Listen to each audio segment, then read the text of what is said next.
Note before the script. I wasn't able to run live web searches in this session, and the specific product names in your brief, DeepSeek V4-Flash, GPT 5.6 Sol, Claude Fable 5, Kimi K3, do not correspond to any releases I can independently verify. I have therefore written the script using your supplied benchmark figures as attributed, unverified claims. Grounded the verifiable background in documented DeepSeek Moonshot history, and invented no quotes, dates, or source URLs. Please confirm the model names and the 0.03, 1.86, 3.15 numbers against primary vendor pricing pages before publishing. Mark down 3 cents. That is the figure attached to DeepSeek V4-Flash in the benchmark run now circulating among developers. 3 cents to complete a single full test pass. The same test, according to that run, costs $1.86 on GPT 5.6 Sol, $3.15 on Claude Fable 5. That is a spread of roughly 60 to 1 at the low end, 100 to 1 at the high end. Numbers that large stop being a pricing detail and become an architectural decision.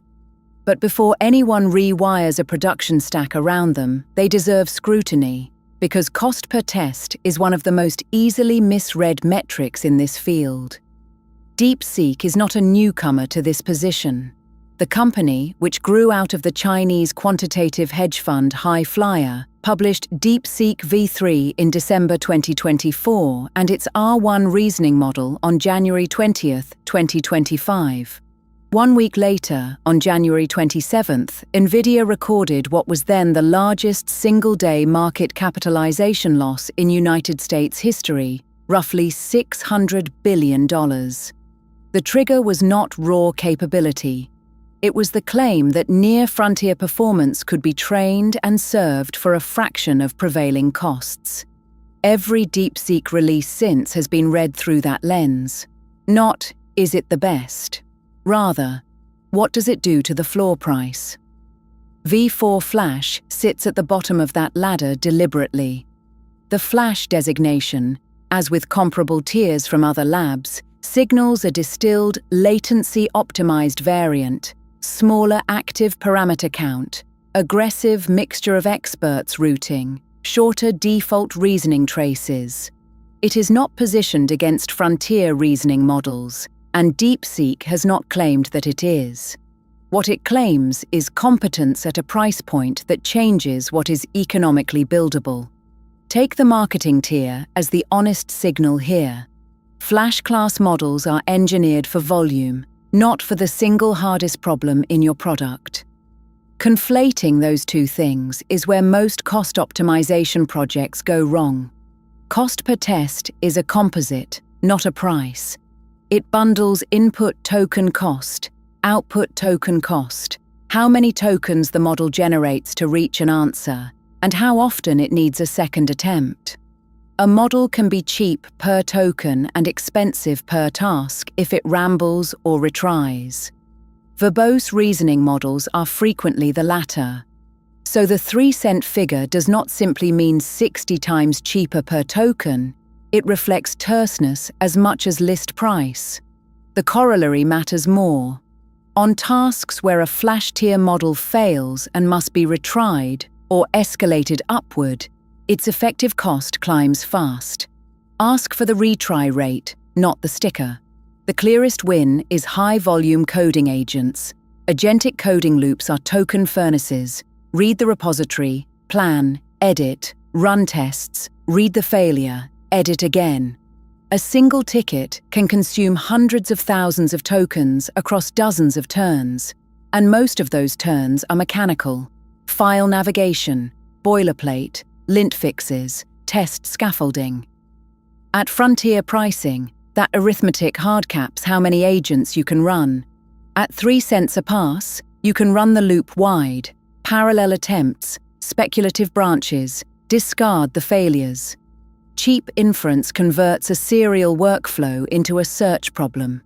That is a genuine capability change, not merely a discount. Second use case, API-heavy SaaS. If your product calls a model on every user action, classification, summarization, extraction, routing, moderation, your inference bill scales with usage rather than with revenue. That is the shape that destroys margins. Per-seat pricing set against frontier per-token costs has quietly killed more AI startups than any competitor. Third, batch inference pipelines, document processing, log triage, retrieval enrichment, synthetic data generation, offline labeling. These workloads are latency tolerant, volume dominated, and their quality requirement is usually good enough consistently rather than best possible. That is precisely the envelope a Flash tier model is built for.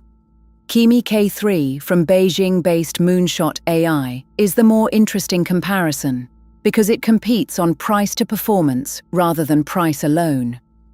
Moonshot's K2 line established the pattern: open weights, long context, strong agentic tool use. Where K3 tends to justify a premium is on tasks demanding sustained multi-step coherence over very large inputs, sprawling codebases, long documents, agent runs where an error at step 4 poisons step 20. V4-Flash is cheaper. K3 is more likely to hold the thread.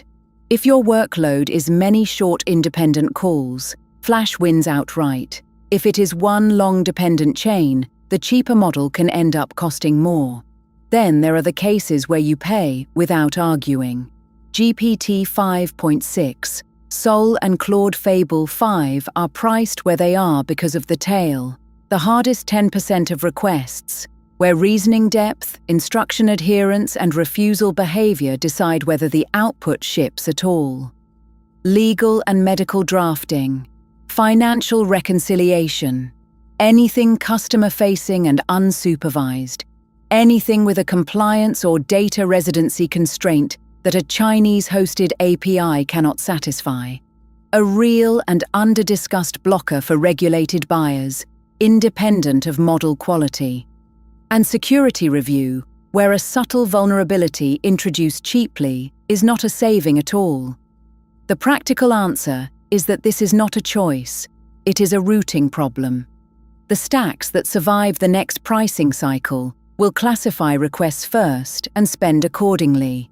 Flash tier for the 80% that is mechanical, frontier tier for the tail, with an explicit escalation path and hard measurement of where that boundary actually falls. Build the abstraction layer before you need it. One caveat, stated plainly. The figures driving this entire conversation come from benchmark runs, not audited disclosures, and low-end pricing has moved repeatedly within single quarters. Verify against your own workload. The floor is still falling, and the models that get cheap are not the ones to trust with your hardest decision.